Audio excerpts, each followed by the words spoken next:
One of the biggest mysteries presented by the first episode of Vader Immortal surrounded the Black Bishop, a shrouded character who appeared to be helping Darth Vader search for an ancient Mustafarian artifact so that he could conquer death. We're not completely sure what Vader is hoping to achieve yet, but it's likely that he is once again attempting to reunite with Padme after all these years. The second episode of the virtual reality experience was recently released, and during the story we got to learn the true identity of the Bishop. In the first episode of Vader Immortal, we learned about the history of Mustafar. It was once a vibrant planet full of life. A Force-sensitive woman named Lady Corvax and her husband both lived there harmoniously with the Mustafarian people. One day the planet was attacked, and Lord Corvax died repelling the enemy. So Lady Corvax stole a Mustafarian treasure known as the Bright Star, believing it would grant her the power to bring her husband back to life. Instead, her actions resulted in the devastation of the planet, reducing it to a lava-covered hellscape. The second episode tells us that Lady Corvax was actually somewhat successful. The Black Bishop reveals himself to the smuggler that was sent into his tomb as none other than Lord Corvax. He explains that his wife's actions resulted in not only a curse for the planet, but also a curse for his soul, as he is now trapped between life and death. He asks you to take his light sword, find the Bright Star, and return it to the Mustafarians, hoping it will free him from his current state. Not to bring up the old meme, but I'm gonna. Star Wars is like poetry. It rhymes. Lady Corvax's story is very similar to Anakin's in that she caused a lot of pain and destruction because she was so afraid to lose the one she loved. Except her damage was isolated to one planet. We could argue that Anakin's damage spread across the galaxy. But of course he did have Sheev's help. The point is, the fear of loss and the inability to let go always leads to pain and suffering for not only the people directly involved, but those around them as well. The Black Bishop shows us a possible future for the galaxy if Vader were to gain control of the Bright Star.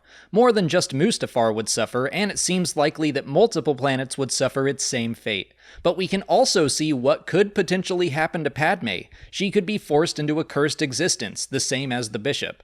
And that's why it's interesting that we see the Bishop actively helping Vader in the first episode. Listening back to the conversation we overhear between the two, I'm starting to think it's more like he's just keeping tabs on the Sith Lord. He knows what he's after and knows it can't happen, so maybe he's just pretending to be helpful when actually he's just making sure Vader doesn't make any actual progress, and then once he starts to, he intervenes. And his intervention is pretty cool. He literally stops time for you at one point. He can also teleport at will. Considering he has a light sword, I think it's likely Lord Corvax was Force-sensitive in life, but we've never really seen powers quite like this in Star Wars. I think they're unique to someone who is stuck between life and death. It kind of makes me think about the world between worlds, which gives people immense power over time and space. It seems like a nexus to travel great distances across the galaxy and through time.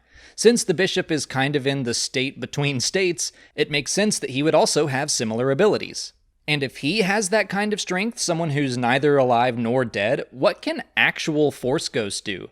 Obi-Wan claims he will become more powerful than Vader can possibly imagine when he's put down, but we haven't ever really seen that on display. Yoda controlling nature in The Last Jedi is the most powerful thing we've seen a Force ghost do.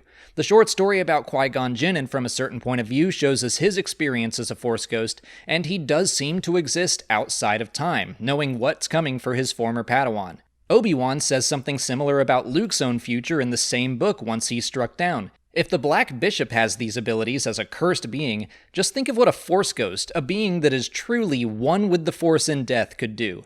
Maybe we'll get to see in The Rise of Skywalker. But that's all we know about the Black Bishop for now. We'll have to wait until episode 3 to learn more and probably see his fate. Until then, please like this video, subscribe to the channel, follow us on Twitter, Instagram, and Facebook, and consider checking out our Patreon page. As always, thanks for watching, and may the Force be with you.